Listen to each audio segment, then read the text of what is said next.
More and more sanctions, meanwhile, are being announced with each passing day. They are targeting the Russian economy, targeting Russia's billionaires and the Russian president himself.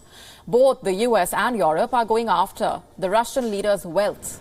But the big problem is they need to find it first. Vladimir Putin is said to be one of the richest people in the world. But very little is known about what Vladimir Putin owns.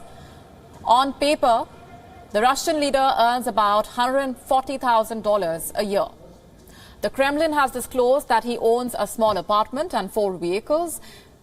These assets in the disclosure form have remained the same for years. Officially, Vladimir Putin has no overseas assets.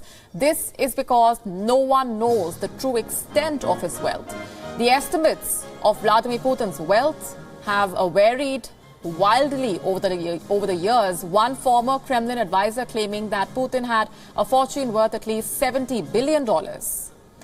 In 2017, a US investor suggested that Vladimir Putin had accumulated $200 billion in assets. With us on the broadcast is Ricardo Perez Solero, who is a journalist focusing on migration and international current affairs. Thanks very much for being here with us, Ricardo. Your assessment of the sanctions that have been announced so far by the West and the impact that they would have on the Russian economy. Well, Russia says that Putin only has some humanly possessions, some cars, some apartments. But of course, the extent of the sanctions go much further. I mean, it can be said that we're definitely seeing a huge change in the way Europe has redefined its relationship with post-Cold War Russia. I mean, a member of the Green Party, German Green Party, the possibility to use nuclear energy just to reduce the reliance on Russian energy, oil and gas. Well, Germany also stopped one of the biggest projects of sources of supply for gas for them. It's true that Europe still depends highly on Russian oil and gas, but the sanctions have come. They have come steadily, and the number of countries advocating for Ukraine to join the European Union, as they requested yesterday, is increasing. Now it's 9, most of them from the eastern part of Europe: Hungary, Bulgaria, Czech Republic, Estonia, Lithuania, Poland, Slovenia. I mean, this is something that before hasn't been even considered because of the possibility because of the corruption that some analysts were denouncing in Ukraine. But now everything is on the table,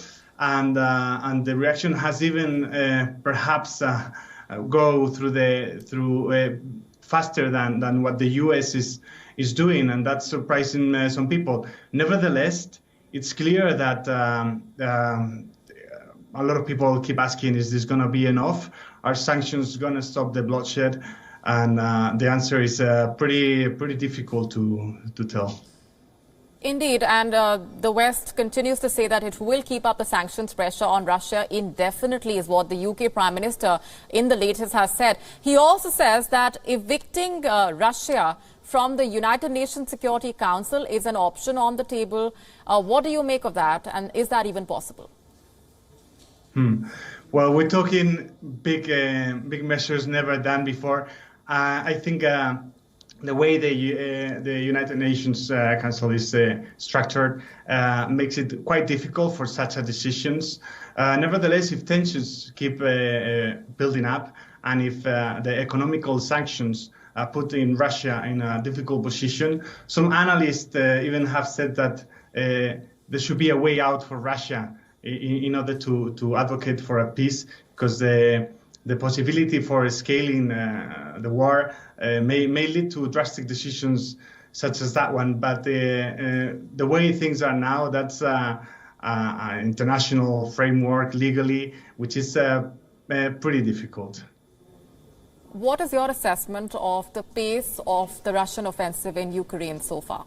As with every war, it's very difficult to tell exactly what's going on in the war only by the information, that comes from different official sources.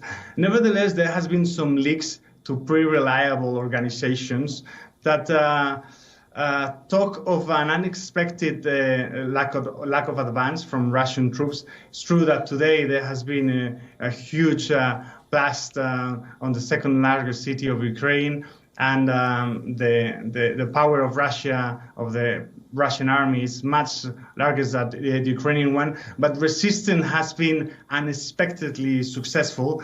Nevertheless, there is a huge convoy, 30 kilometers of Russian troops. Yeah, I mean 30 kilometers far away from Kiev, of Russian troops, which is getting closer. And there's new battalions getting ready in the border to come into Ukraine. I think this is a war that a lot of information will come out in the next days about what has been exactly the difficulties in communication of the armies, and how this may have played a role in keeping Russia, in slowing down Russia, keeping Russia away from its goal to top down the Ukrainian government. And this has also been an information war. What do you make of the messaging coming in from Russian media, coming in from the Russian ministers so far? Well, I mean, it puts on top of the line the one of the key values, of Western values, like a freedom of expression and the free media. I mean, the European Union, amongst its sanctions, has banned state media from Russia. Some people are saying that even if it's propaganda, the information should be there. But it's quite clear that the analysts would say that the West is much more sophisticated when it comes to an information war. The narrative, if we just speak purely about the messages coming out, is clearly in favor of Ukraine, in favor of the stories, the human stories that are coming out of there. And I'm not sure if Russia was ready to really counter this possibility, or was really aiming to win that war.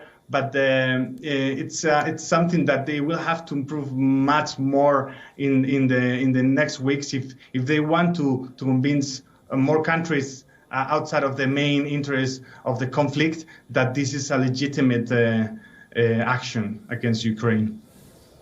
We've seen civilians in Ukraine take up arms. We were speaking to a member of parliament yesterday who was holding a gun while speaking to us. The fight that the Ukrainians have been waging against Russian forces, the human stories that have been coming forth. Let's also talk about how 500,000 Ukrainians leaving Ukraine leads to this refugee crisis that will have far-reaching... I mean, the human cost is unbearable, of course. If we analyze the issues from a political, from international relations, from a misinformation point of view, we can make points. But if we talk about the people, is when the situation is truly catastrophic. It's nerve-wracking, and we, as you mentioned, is more than 500,000 people living in Ukraine already. They are coming into Europe. Some others in European countries are going to Ukraine to fight. I mean, civilians, people with no military knowledge. This war is something that has shaken the status quo of the West, of some people that thought that it could not happen so close to Europe. And I've been close to several conflicts through my career, but it's true that this has achieved a much higher repercussion internationally because of the connotations in the international geopolitics. And nevertheless, human lives are, of course, the same in every conflict, and this is no exception. I mean, people having to, mother having to carry a gun to defend her home. It's something that it should never happen, nowhere. Indeed. We're leaving it there for the moment, Ricardo. Thanks very much for joining us with those insights and perspectives. WION now available in your country. Download the app now. Get all the news on the move.